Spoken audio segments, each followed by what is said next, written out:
Earlier today, Oliver Platt, Gareth Wheeler took in the action between Senegal and Iraq. Big win for Senegal in Toronto, Ontario. Let's get their thoughts following the match. Senegal 5, Iraq 0 here in the final group stage match played at Toronto Stadium. It took Senegal a while to get going, but 3 goals from the substitutes, Pape Gueye and Iliman Ndiaye, and they were about as well struck as you'll see at this World Cup. Adds to the scoreline for Senegal, and that's important because they need goals. They needed an improved goal difference to have a chance of advancing as one of the 8 third place teams. They're 5th in that ranking right now with 5 groups still to go. You'll know the outcome of another group by the time you watch this, but they need 2 sets of results to still go their way to make it to the next round. So Senegal kind of hanging by a thread. What did you make of them today? A team with big expectations coming into this tournament. It was a tale of 2 halves, really. The early setting off for Iraq really played into Senegal's favor. They had a very comfortable lead, but it felt like they were comfortable, maybe a little bit lackadaisical. The attention for the details of the match simply weren't there. It took halftime and a triple change to bring them to life, and I really think for the first time in this tournament, we saw the real Senegal that most people thought. A very athletic team. They're strong. They're very well organized, really strong in attack as well. You mentioned it. Iliman Ndiaye came into the game, was a massive difference maker. Pape Gueye, who's Villarreal, Oluwaseyi and Buchanan's teammate, he could have had a hat trick in this game. It could have been more. Senegal fans go home happy, but they're kind of holding their collective breath right now. It took some big calls, by the way, for Senegal today. Koulibaly out of the team. Mendy was out through injury. So I still think that we didn't see maybe the best of Senegal in this competition. Playing against a 10-man Iraq side who wasn't very good to begin with certainly helped. But I think that if this is the end, they leave on a high note for their fans here. But I think you said it. Much more was expected from a team that really, for all intents and purposes, won AFCON just in January. Lastly on this game, before we move on to a couple of other topics, Iraq, excellent support here today. They go out of the tournament with 3 losses, but again it shows there's a lot of talk about whether this country is a football country. I think you can say Toronto's a football city with all the different fan bases we've seen at this World Cup. I've been saying it for years. I mean, there's been a lot said about Vancouver being a host city, and they've done a wonderful job. It's scenic, it's beautiful. But the fandom that has come out, the support inside Toronto Stadium has lived up to Toronto's name as being a very multicultural and fantastic city to come watch sporting events, particularly football. And we've said in this country before, I mean, Canada is a footballing country. It's about having those shared collective moments to have people want to go out and support the Canadian men's national team.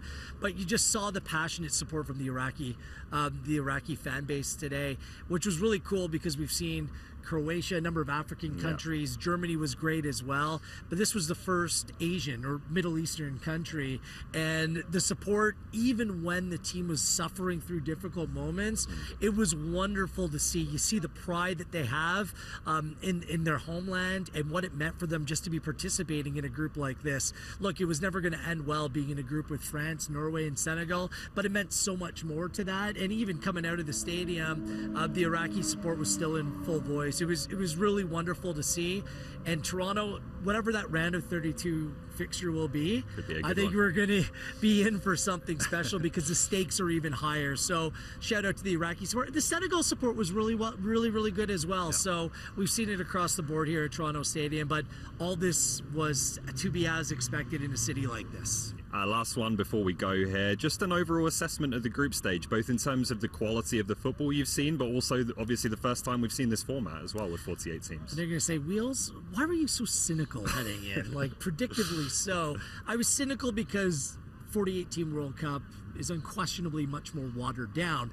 I do think the play on the field has been very entertaining. I do. Like, it surpassed my expectations for entertainment, but for me that comes at a cost because a lot of that entertainment has come through goals, a lot of them. We're already at a record number of goals in a World Cup. Before the 4 remaining games today, we're at 187. The most goals ever scored in a World Cup was 172. Like, that's wild. We're only through 62 games at this point, Ollie. I was at the World Cup in South Africa in 2010. There was 150 45 goals scored the It's a big entire tournament World this time. Cup. Yeah. And it was dross. It was dreadful watching at times. This isn't that, but there's been so many lopsided scorelines that there's already been 25 games where there's been 4 goals or more scored in the games. In the fixtures alone, that's crazy to me. Like, it's supposed to be hard to score goals in a World Cup, and now we're seeing wide open play, we're seeing a lot of mistakes, and we're seeing those aforementioned lopsided matchups. Now, I think that FIFA will love it because more goals, more entertainment, more punches being packed. But at the same time, I'm a little bit of a traditionalist, and the record books are being torn apart.